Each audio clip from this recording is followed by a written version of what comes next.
YouTube channel study with ಪರಶುರಾಮ್ಗೆ ಸ್ವಾಗತ ಅಂತ ಹೇಳ್ತಾ FA1 ಪರೀಕ್ಷೆ 2025-26 9ನೇ ತರಗತಿ ಗಣಿತದಲ್ಲಿ ಒಂದು ಪ್ರಶ್ನೆ ಪತ್ರಿಕೆಯನ್ನು LBA ಬೇಸ್ಡಲ್ಲಿ ನಾವು ರಚನೆ ಮಾಡಿದ್ದೀವಿ. ಅದನ್ನು ಫಸ್ಟ್ 3 ಪಾಠದ ಮೇಲಿದೆ.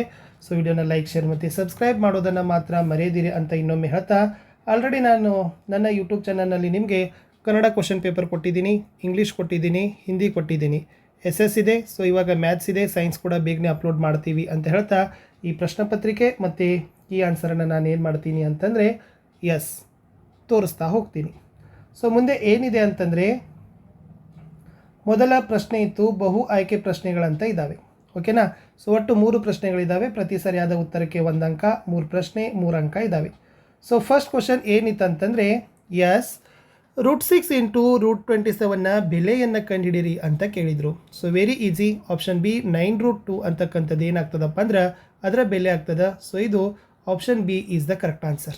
ಮುಂದಿನ ಪ್ರಶ್ನೆ, 9x² + 4x - 6 ಈ ಬಹುಪದೋಕ್ತಿಯಲ್ಲಿ x² ಸಹಗುಣಕವನ್ನು ಬರೀರಿ ಅಂತ ಕೇಳಿದರು. Very easy. x² ಜೊತೆ ಇರ್ತಕ್ಕಂಥ ಸಹಗುಣಕ ಯಾವುದಿದೆ? 9 ಇದೆ. Option D 9. So 9 is the right answer. ಪ್ರಶ್ನೆ 3, ಮೂಲ ಬಿಂದುವಿನ ನಿರ್ದೇಶಾಂಕಗಳನ್ನು ಬರೀರಿ ಅಂತ ಕೇಳ್ತಾರೆ. ಭಾಳ ಸರಿ ಕ್ವಶನ್ ಪೇಪರ್ಲಿ ರಿಪೀಟ್ ಮಾಡ್ತಾರೆ. 0 0 ಇವೆರಡನ್ನೂ ಕೂಡ ನಾವೇನಂತೀವಪ್ಪ ಅಂದ್ರೆ ಮೂಲ ಬಿಂದುವಿನ ನಿರ್ದೇಶಾಂಕಗಳಂತೀವಿ, ನೆನಪಿರಲಿ. ಇನ್ನು 1 ಅಂಕದ ಪ್ರಶ್ನೆಗಳನ್ನು ಕೂಡ 4 ಹಾಕಿದ್ದೀವಿ. ಸೊ 4ನೇ ಪ್ರಶ್ನೆ ಏನಿತ್ತಂದ್ರೆ, ಭಾಗಲಬ್ಧ ಸಂಖ್ಯೆಗಳನ್ನು ವ್ಯಾಖ್ಯಾನಿಸ್ರಿ ಅಂತ ಕೇಳಿದ್ದಾರೆ. P/Q ರೂಪದಲ್ಲಿ ವ್ಯಕ್ತಪಡಿಸಲು ಸಾಧ್ಯವಾಗುವ ಸಂಖ್ಯೆಗಳು ಮತ್ತು ಎಸ್. ಸೊ ಇದನ್ನು ನೀವೇನು ಮಾಡಬೇಕಾಗಿತ್ತಪ್ಪ ಅಂತಂದರೆ ಬರಿಬೇಕಿತ್ತು. ಸೊ ಬರೆದ್ರೆ ನಿಮಗೆ ಖಂಡಿತವಾಗಿ ಭಾಗಲಬ್ಧ ಸಂಖ್ಯೆಗಳ ಡೆಫಿನೇಷನ್ ಆಯಿತು. ಮುಂದಿನ ಪ್ರಶ್ನೆ, ಶೂನ್ಯ ಬಹುಪದೋಕ್ತಿಯ ಮಹತ್ತಮ ಘಾತ ಎಷ್ಟಿರ್ತದೆ ಅಂತ ಕೇಳಿದ್ದಾರೆ. ಅವ್ರ ಹೆಸರೇ ಏನು ಹೇಳಿದ್ದಾರೆ? ಶೂನ್ಯ ಇದೆ. ಸೊ ಶೂನ್ಯ ಮಹತ್ತಮ ಘಾತ ಯಾವತ್ತೂ ಕೂಡ ಏನಾಗಿರ್ತದಪ್ಪ ಅಂದ್ರೆ 0ನೇ ಇರ್ತದೆ.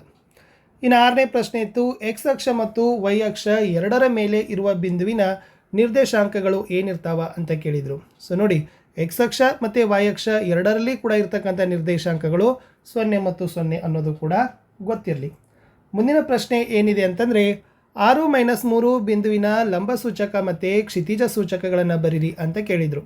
ಇದರಲ್ಲಿ 6 ಅಂತಕ್ಕಂಥದ್ದು ಕ್ಷಿತಿಜ ಸೂಚಕ, 3 ಅಂತಕ್ಕಂಥದ್ದು -3 ಅಂತಕ್ಕಂಥದ್ದು ಲಂಬ ಸೂಚಕ ಅಂತ ನೀವೇನು ಮಾಡಬೇಕು? ಬರಿಬೇಕು.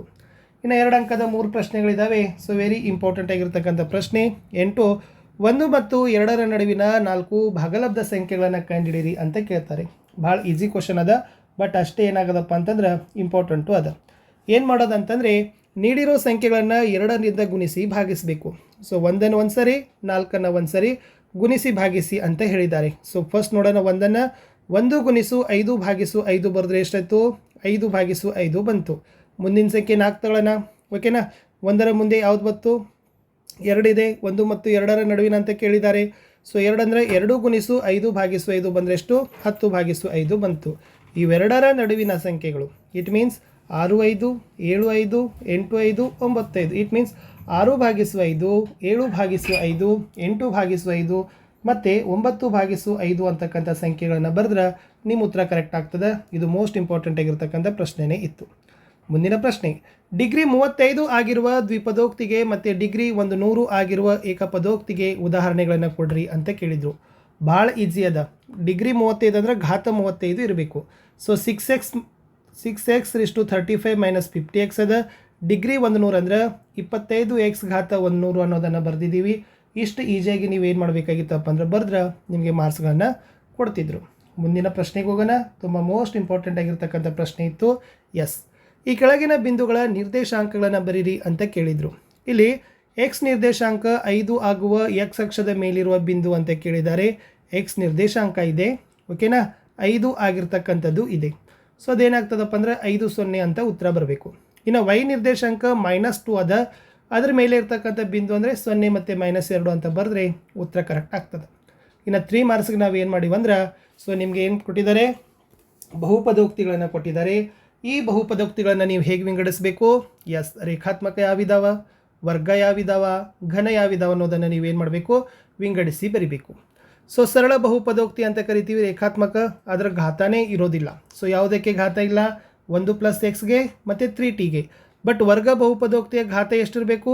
2 ಇರಬೇಕು. ಇದರಲ್ಲಿ 2x + x ಒಂದದ, y² + y + 4 ಒಂದದ, ಆರ್ ಸ್ಕ್ವೇರ್ ಒಂದಿದೆ. ಇನ್ನು ಘನ ಬಹುಪದೋಕ್ತಿಗೆ ಏನದಪ್ಪ ಅಂದ್ರೆ ಎಕ್ಸ್ ಮೈನಸ್ ಎಕ್ಸ್ ಕ್ಯೂಬ್ ಅದ, 7x ಕ್ಯೂಬ್ ಅದ. ಇವೆರಡನ್ನು ಕೂಡ ನೀವೇನು ಮಾಡ್ಬೋದಪ್ಪ ಅಂತಂದರೆ ಬರೆದ್ರೆ ಸೊ ಖಂಡಿತವಾಗಿ ನಿಮಗೆ 3 ಮಾರ್ಕ್ಸ್ಗಳನ್ನು ಕೊಡ್ತಾರೆ. ಭಾಳ ಈಸಿಯಾಗಿರ್ತಕ್ಕಂಥ ಕ್ವಶನ್ನೇ ಕೇಳಿದ್ದೀವಿ. ಇನ್ನು ಮುಂದಿನ ಒಂದು ಪ್ರಶ್ನೆ ಏನದಪ್ಪ ಅಂದ್ರೆ ಘಾತಾಂಕದ ನಿಯಮಗಳನ್ನು ಬರೀರಿ ಅಂತ ನಾವು ಕೇಳಿತ್ತು. ಸೊ ನಿಮಗೆ 2 ಅಂಕಕ್ಕೂ ಕೂಡ ಬರ್ಬೋದು, 3 ಅಂಕಕ್ಕೂ ಕೂಡ ಬರ್ಬೋದು. ಇಷ್ಟು 5 ಘಾತಾಂಕದ ನಿಯಮಗಳನ್ನು ನೀವೇನು ಮಾಡಬೇಕಪ್ಪ ಅಂತಂದರೆ ಪ್ರಿಪೇರ್ ಮಾಡ್ಕೊಂಡು ಹೋಗಿ. ಸೊ ಖಂಡಿತವಾಗಿರ್ತಕ್ಕಂಥ ನಿಮಗೆ ಒಳ್ಳೆಯ ಅಂಕಗಳು ಏನಾಗ್ತಾವಪ್ಪ ಅಂತಂದರೆ ಸಿಕ್ಕೇ ಸಿಗ್ತಾವೆ.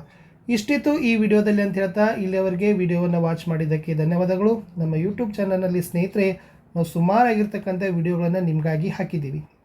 ಅವೆಲ್ಲರ ಮುಖ್ಯವಾಗಿರ್ತಕ್ಕಂಥ ಉದ್ದೇಶ ಏನಪ್ಪ ಅಂತಂದರೆ ಮಾಡೆಲ್ ಅದ. ಸೊ ಜೊತೆಗೆ ನಿಮ್ಗೆ ಏನಾಗ್ತದಪ್ಪ ಅಂದ್ರೆ ಇನ್ನೂ ಹೆಚ್ಚಿನ ಅಂಕಗಳು ಸಹಿತ ನಿಮಗೆ ಇಲ್ಲಿ ತಂದನ್ನು ಕೊಡ್ತಾವೆ.